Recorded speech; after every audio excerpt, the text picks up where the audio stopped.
Happy Sunday night, everybody, and welcome into Chicago Bears Now. My name is Harrison Graham. The divisional round of the playoffs is set in the NFC after the Bears beat the Packers, and the 49ers just beat the Eagles. Mild upset. They were like a 6-point dog. Cross-country flight, undermanned. Found a way to get it done. We're going to break this all down. Bears will face the Rams. We're going to get into that matchup. Seahawks will host the 49ers. We'll talk about that a little bit as well. This is not going to be our full preview episode of Bears versus Rams. We'll have some early thoughts on this matchup, of course, but stay tuned for that tomorrow. If you want to subscribe to the channel and support the movement, hit that subscribe button. We will be here tomorrow with our preview episode. Plus, we'll go live tomorrow afternoon like we always do on Monday. Victory Monday, playoff Victory Monday. Should be a lot of fun, but we'll save the full preview for tomorrow and just kind of bring you guys the news here and get some early thoughts. So it is set. It's going to be Bears versus Rams in the divisional round of the playoffs. And, you know, I would have rather played Philly, and I think we just saw why. Because their offense is a mess. The 49ers are banged up all across their defense, and the Eagles just had so many self-inflicted errors. It's kind of been the story of their season, and the 49ers flew across country and beat them. So, I don't think the Rams are unbeatable. I think this is still a team that Bears can beat. LA does open as 4.5-point favorites. I'll be curious to see how much that line moves throughout the week. So we'll keep an eye on that. But the good news here is that you're catching the Rams at a pretty decent time. They have not played great the last few weeks. They choked a second-half lead to the Seattle Seahawks. I think that was in Week 16. In Week 17, they got smoked by the Atlanta Falcons. In Week 18, for 2.5, 3 quarters, Jacoby Brissett was having his way with them, and the Cardinals had lost 12 out of 13 coming in. The Rams ended up coming back and winning. And in the wild card round, the Carolina Panthers probably win that game if Stafford's throw is hauled in by the defender in the end zone. Puka Nacua turned into Ed Reed and cracked him, played safety after Stafford misfired, knocked the ball away, and the Rams were able to win.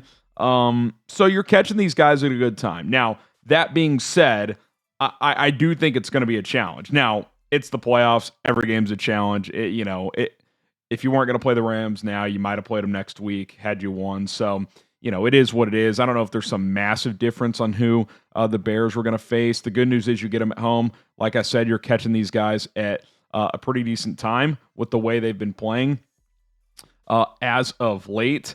But I think with the Eagles, you would have had a little more margin of error for your offense. I think the Bears defense could hang in that game with Philadelphia a little bit longer because they want to run the football. The Bears are better at stopping the run than stopping the pass. And if Matt Stafford gets hot with Puka Nacua and Devontae Adams, it's going to be tough. It's going to be tough to slow those guys down. So it'll be a big task, but we'll see if this group is up to it. And the good news is the Rams defense isn't very good. Bryce Young had a good day against them last week. Every game's different, so we'll see what happens. But the Rams defense has been trending in the wrong direction in recent weeks. So I think Caleb Williams should have an opportunity to put up some numbers in this game, put some points up on the board, like we've said for weeks. Hopefully they can get off to a faster start. And beyond that, I'm also looking for the Bears to get the run game going a bit. How do you want to slow down Stafford in that offense? Run the ball some, move the chains, keep the football, and, lower the possessions a little bit if you need to. So, again, we'll dive into a full preview episode tomorrow and get my early preview out there, then, have storylines throughout the week. But as far as when this game will be played, I would guess this is going to be the Saturday night window game. Both teams played on Saturday yesterday. Remember, there's a Monday night game in the wild card round now, Steelers-Texans. So the winner of that game has to play Sunday. You can't put that team on Saturday on that short a rest. So I would guess Bears-Rams is probably the Saturday night primetime game at Soldier Field, which once again would be an awesome environment. So that would be my guess. But stay tuned. During the Sunday night game tonight, you might start to get those kickoff times leaked, maybe at halftime during Sunday Night Football. That's when they've done it before, so we'll have that covered as soon as we know that information. All right, today's show is brought to you by PrizePicks. Daily fantasy made easy at PrizePicks.com/CLNS. Whether you're starting a new routine or making player picks for the first time, trying something new can be hard, but on PrizePicks and in life, it always feels good to be right. With high-pressure playoff matchups every weekend and high hoops action almost every single night, the action never stops, and PrizePicks lets you take control. I love their new feature, early payouts. Big addition to the PrizePicks app. If your lineup gets off to a hot start, they will send you an alert and an opportunity to cash out early if you choose to do so. How you play PrizePicks is up to you. You can go with the flex play option, which gives you flexibility in your lineup, allowing you to miss once and still cash out or make some money, I should say. Or you can go for the power play, which means you're looking for the biggest payout available. However you play, PrizePicks will have you covered. 2 to 6 player lineups, you pick more or less on your stat projections, and if you hit, you win money. It's pretty darn simple. Check out the PrizePicks app today and do not miss out. Download it. Use our code CLNS to get $50 in lineups after you play your first $5 lineup. That is code CLNS to get $50 in lineups after you play your first $5 lineup. PrizePicks, it is good to be right. Okay, some storylines just to hit. We had the injury news earlier today. Ozzie Trapillo and TJ Edwards out for the year, and quite frankly, their 2026 seasons, at least the start of them, could be in doubt. Fractured fibula, patella tendon injury, I believe, for Trapillo. We don't know the severity of that one, but it didn't look good. But we're focused on the now. What's the game plan? Like, what's the Bears' plan? So at left tackle, I think plan A is just Theo Benedict. He started a handful of games earlier in the year. He's pretty solid in the run game, good athlete. Shorter arms, not great in pass protection, so the Bears would have to give him some help. You do have a plan B. Braxton Jones is healthy. He practiced in full last week. I mentioned it this morning. I would expect him to be activated to the 53-man roster once Trapillo is put on IR, and you have him ready to go. He's your swing tackle.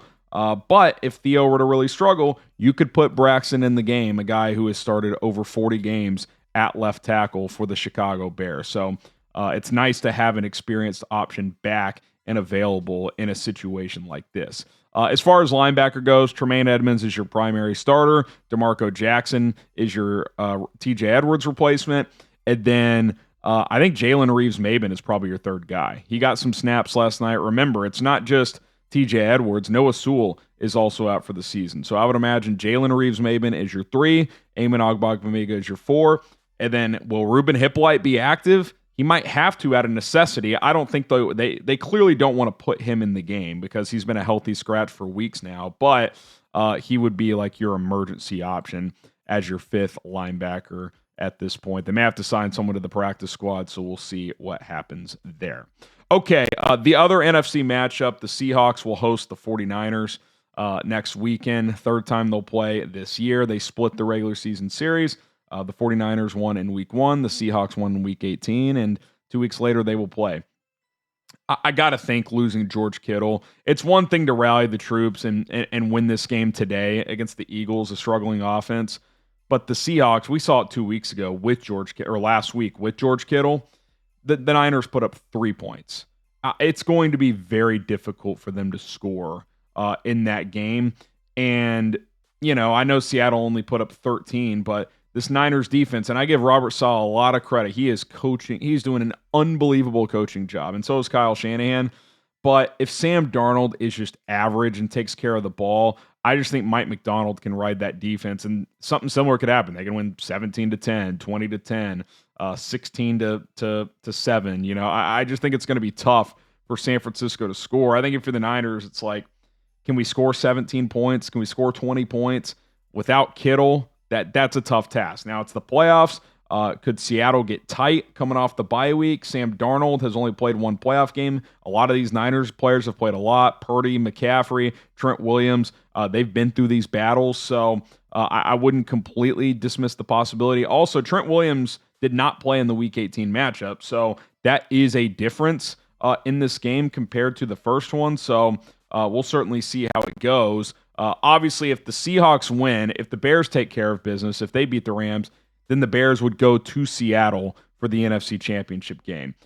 If the Bears were to win and the 49ers were to win, the Niners would come to Soldier Field for the NFC Championship game. So obviously playing the Niners at home versus at Seattle, we'd much rather play the Niners. But, first business is first. Got to take care of business against the Rams. And Vegas has the Rams as a healthy favorite, 4.5 points. So we will see how it all shakes out. But either way, it's been an awesome journey so far. I'm not ready for it to end. I know you guys aren't either. Get your early score predictions in there. Bears, Rams, who you got winning, and let me know what the score is going to be. Again, I'll have my early preview tomorrow, so stay tuned for that. My name is Harrison Graham. We will see you guys then. Bear down.